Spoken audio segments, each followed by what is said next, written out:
Day 22,000. I'm Dr. Angio speaking here. Looking back from the year 2060, from where we are now at water restriction level 16, we are now looking at the construction of the Grand Ethiopian Renaissance Dam.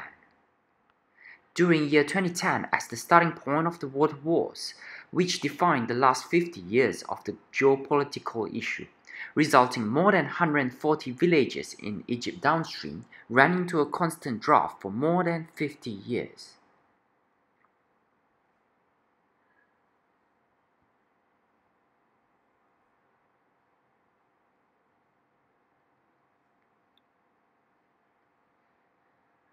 Resulting in reduced freshwater supply in Nile River. More than 150 million tons of heavy metal waste been detected every year that flows directly downstream into the delta of Egypt. Here my work has been about looking for the behind innovative and sometimes some mysterious solution that how Egyptians who live along the Nile River for the past 50 years dealing with water wars that emerged strongly in between Ethiopia and Egypt.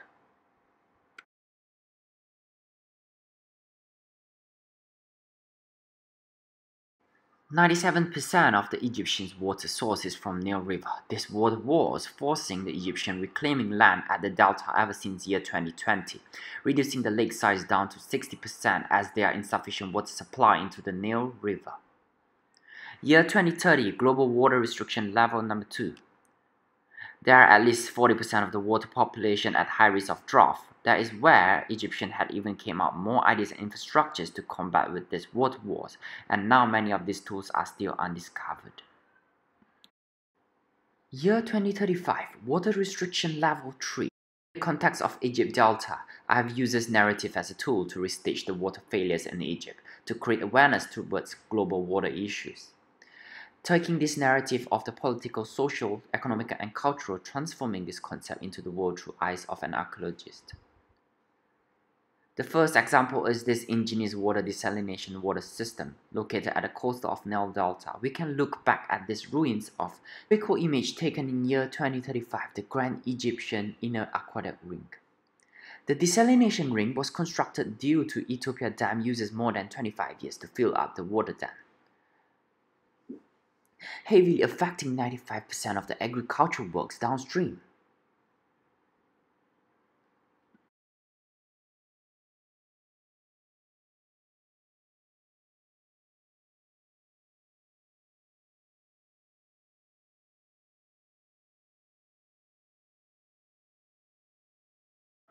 Year 2035 with a bigger threat of water restriction upstream in Ethiopia, more than 30% of the water income from Nile River also loses by evaporating away into the atmosphere annually. It triggers the national problems that the nation no longer have safe and clean food soon as there will be huge shortage of fresh water with food crisis. Egypt must change their water management practices to bring back the uneven of water distribution from upstream. Working as an archaeologist to speculate towards these ruins for the World Water Organization, we try to stitch back and reinterpret how does the population back then trying to deal with this lack of water by desalinating the seawater from the Mediterranean Sea. Egyptians decided to create their own artificial river by constructing a 278 kilometers long desalination ring spanning across the Egypt Delta within a city perimeter, making use of ocean water through desalination process, extracting salt from the seawater, increasing the production of water, and bring the change towards Egyptian water health issues.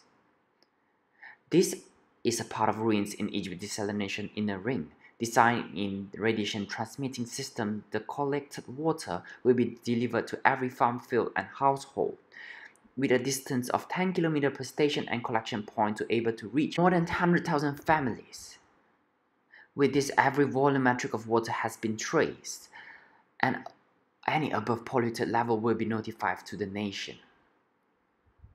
This architectural proposition is intended to provoke question and critical disciplines towards the nation. By stitching these ruins, we started to fill up the gaps. It creates a partial truth by telling story of water wars throughout this infrastructure's object, and how the population creates an artificial river across their city deals with their water failures. In the year 2040, the world population have an additional of 2.3 billion more people living in inconsistency of water distribution. Year 2040, water restriction level 6. Looking with the map of water coverage rate in Egypt Delta in year 2040, ever since the construction of the dam upstream in year 2011, there's a water distribution tank come to distribute water to each villages. But when the villagers ask when is the next incoming of water, they can't even answer it. They are just working with the given instruction. The nation lives in a fear of unknown, helpless and despair. Water coverage are massively reducing, and people in year 2040 have no access to information of clean water. Year 2040, due to the inconsistency of water distribution to the village Aswan, which is south of Egypt, it is considered as the most highest temperature in the entire Egypt. Series of moisture towers are deployed across Aswan by the government of Cairo to capture every single moisture in the air during the night time, when water moisture are saturated down. A series of locations of Egyptian moisture towers are sketched in our field notes. We also analyze how does this monumental moisture tower work strategically in the context and trying to restage the location of these ruins by excavating what is left around the moisture tower. This tower was one useful tool to detect the moist level in the air and also calculate how many clean water are left available. This is a self-independent monitoring system, functioning as a data collection, analyzing, and also communication, providing transparency of every measured water data to every villagers in Aswan. We even further restage this moisture tower and investigate how does water will capture in this inflatable bag in year 2040. My speculation as this is inflatable that is all already degraded and it might have looked back then. We can look at some historical water data. We can see that this devices correlates in the usage of what's happening on that period of time and how does the nation construct these infrastructures to further explore water as another form of hope.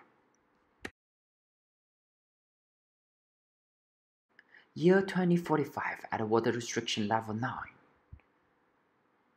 There is already 1 in 3 people do not have access to safe drinking water. Satellites are already widely used to detect the geographical of water that are available on Earth. This device acts as water management assets and also data construction that able to study and demonstrate environmental behavior with data-based library and a range of optimized response. It fundamentally starts to set up for molecular cloning of water. July 2045, only 4% of water is flowing into the Nile River. Water is no longer replenished and so polluted that it's no longer usable. Egyptians start to deploy moisture reactors that floats at the coast of the sea to capture moisture. On our field notes, we illustrate out these devices in close-up details and how water was captured back in 2045. It desalinated water and temporary stores in the water moisture in the sack beneath. A series of flotation devices were deployed out at this coastal line. At the Egypt Delta, these devices operate by at least 540 moist water, ensuring the volume and quality of the sea water entering the Grand Egypt desalination ring. We started to stitch up and fill up the gaps of this device that has been built up by population back in 2045. Using narrative to analyze how does the population back then could sustain themselves by creating their own water under the water restriction level 9. In here, to bring up the change, I have used a series of fictional infrastructures as a tool to speculate the way how it responds, reacts, and reframes the reality of its circumstances. We can start to learn from these data recording technologies that has been long forgotten by Egyptians trying to deal with the water wars. Back in year 2045, a series of data describing how they adapt these devices and few different alternative usage of water.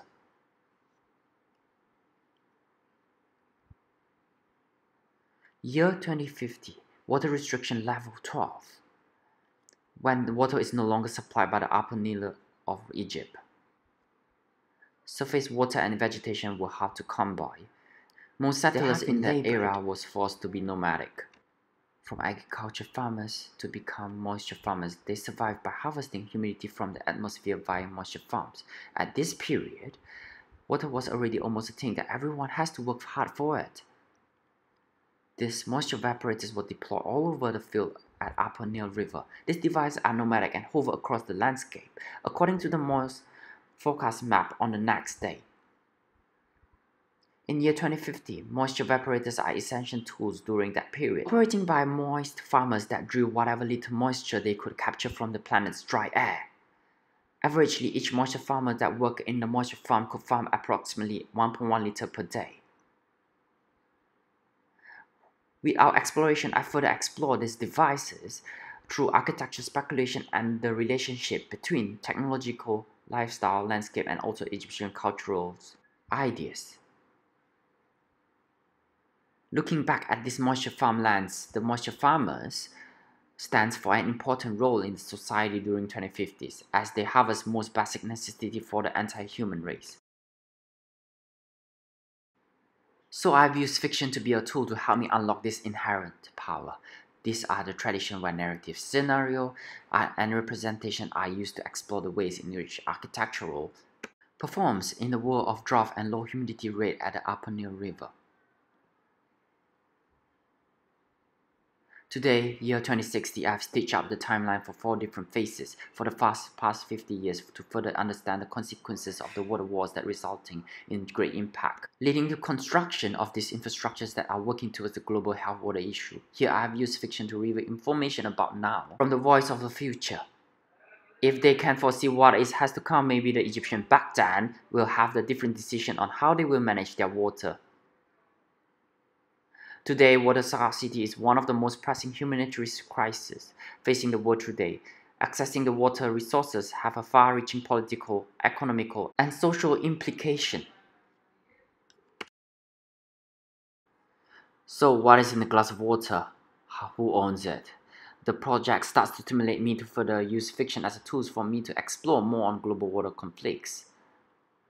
Mexico, the world's largest producer of avocados. An average human needs about 50 liters of water, where an avocado requires more than 320 liters of water. Transition from left to right in the year 2015 till 2020, avocado farmers that practice upstream has diverted all the waters into their farmland, resulting in drying up the rivers below. So where did all the water goes? In 2018, water was further emerged when India has constructed Baghlihar Dam 30 kilometers away from Pakistan border, partitioned the source of the Indus River, left only 60% of the water into Pakistan, resulting in hydropolitics. Pakistan felt threatened by the prospect of Indian control over fed water into the Pakistan portion of the basin. Water Organization mentioned that 2/3 of the world's transboundary rivers lack of agreements between countries that shares them. The situation linked to political conflicts in many of them sharing regions, and it is one of the reasons for violent conflict and even war. Looking back in year 2020, there are already 2/3 of the population have no even access into the single drip of clean water. According to Water Organization, there are plenty of fresh water all around the world. It's just they are all in the wrong places. How do I use fiction and also voice from the future as a tool for me to tell the story through certain infrastructures, as it offers a critical dimension by opening a window into architectural political dimension, and if we can foresee what has to come, maybe population back then will have a different decision on how they manage their water.